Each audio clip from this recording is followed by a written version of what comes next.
नमस्कार. आजची ही रेसिपी एकदम गोड आणि मस्त टेस्टी बनणार आहे. घरच्यांनाही नक्की आवडेल. चला तर मी इन्ग्रेडियंट्स सांगते. एक पेला राशनचे तांदूळ घेतले आणि आता एक अर्ध घेतले, मग 1.5 पेले तांदूळ झाले. आता या अर्धा पेला उडदाची डाळ. दोन्ही डाळ वेगवेगळ्या टोपमध्ये असले पाहिजे. आता मी चांगले स्वच्छ पाणी धुवून ठेवते. हे बघा, तुम्ही स्वच्छ पाणी धुवून काढते. हां, ते बघा मी स्वच्छ पाणी धुवून टाकले दोन्ही. तांदूळमध्ये 1 चमचा मेथी घालते. आता हे दोन्ही 5 तास भिजत घालायचे. अर्धी वाटी चण्याची डाळ, छोटीशी वाटी घ्यायची. बघा एवढी छोटी, स्वच्छ पाणी धुवून ठेवायचं. हे बघा स्वच्छ पाणी धुवून काढते. स्वच्छ पाणी धुवून ठेवले. ही तिन्ही वस्तू मी स्वच्छ पाणी धुवून ठेवले. आता हे 5 तास ठेवणार आहे मी. हे बघा 5 तास झाले. आता मी तांदूळ आणि मेथी मिक्सरमध्ये ग्राइंड करते.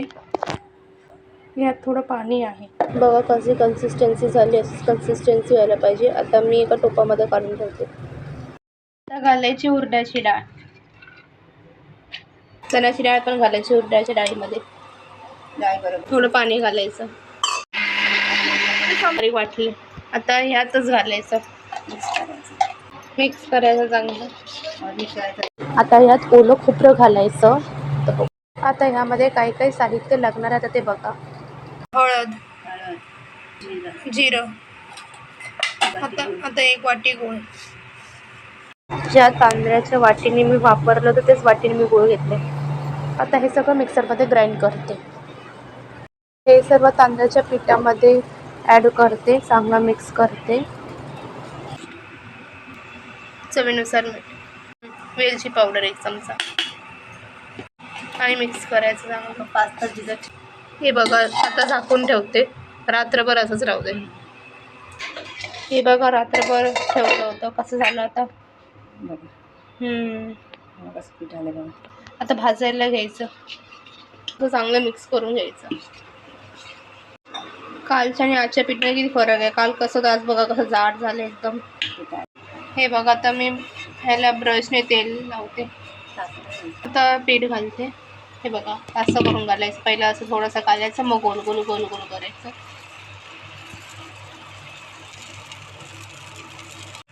आणि आता झाकून ठेवायचं असं. आता टर्न करू. आता झाकण काढते याचं. आता टर्न करायचं. हे बघा कसं झालंय, भाजले. चांगलंपणे भाजलं तर मी काढते. दुसरीची पण सेम प्रोसेस आहे. असंच ब्रशने असं तेल लावायचं, सगळीकडे स्प्रेड करायचं आणि हे असं बॅटर घालायचं. ठेवायचं.